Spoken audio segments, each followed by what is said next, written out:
Welcome to the Advanced Pistols Guide of the Breacher's Gun Stat series.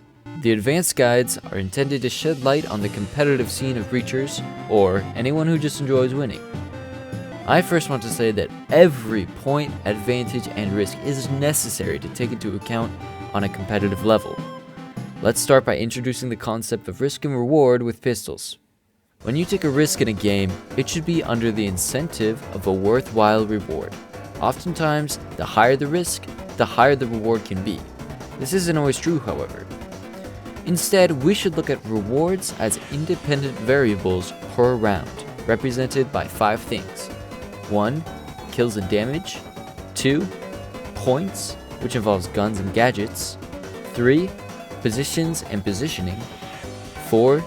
Information, like number of players left, enemy locations, gadget locations, etc.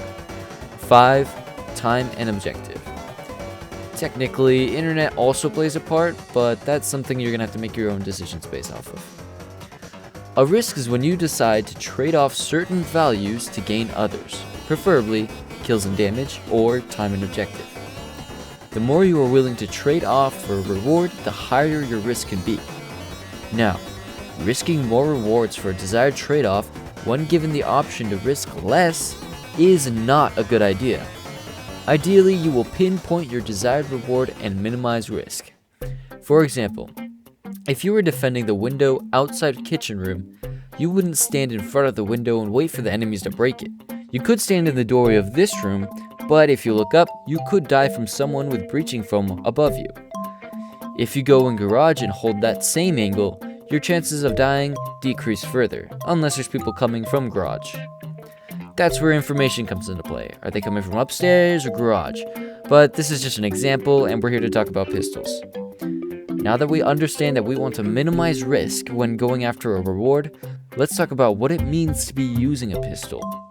There are many reasons people use pistols. If you're aim trimming with the Taurus, on your first round, or after switching sides, your primary weapon ran out of ammo, or more likely, you have lower points than the enemy team. If the latter is true, buying only a pistol can reap great point rewards. Once you get a kill, you can loot your enemy's body, and boom, free gun. That's a point increase for your side equal to the cost of the stolen gun. Buying a pistol also saves points for gadgets. While pistols generally lack in the damage compartment compared to other options, they do have a couple things over rifles and SMGs. That is maneuverability and cost. When you have a pistol, leaning, head peeking, and drop shotting become much more reliable. This is because of the pistol type grip, which allows you to peek behind cover much tighter than if you were having to wrestle over your own arms. These smaller and tighter corners can help you potentially catch your enemies off guard and secure you a kill. Another thing to note is when you are only using a pistol, you are risking less points for your team. This is both because you are investing less points in the beginning of the round, and it's less likely your enemies are going to take your pistol if you were to die. This being said, the lower risk when buying a pistol allows you to take more risks elsewhere. While positioning yourself with a rifle or a one-shot headshot gun, you can hold down tight angles with ease. With a pistol, you're going to have to get a bit more crafty.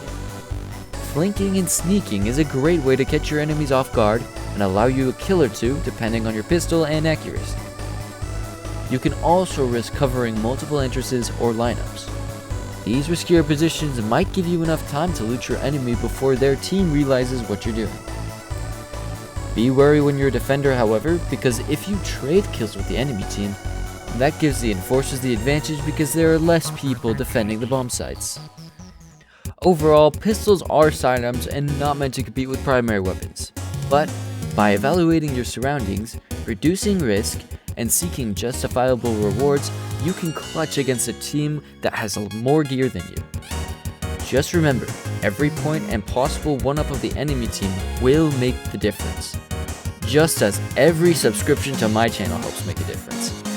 With that, I want to thank you all for watching, invite you to comment any questions, and ask if you could like the video so more Breachers fans can learn more about the game.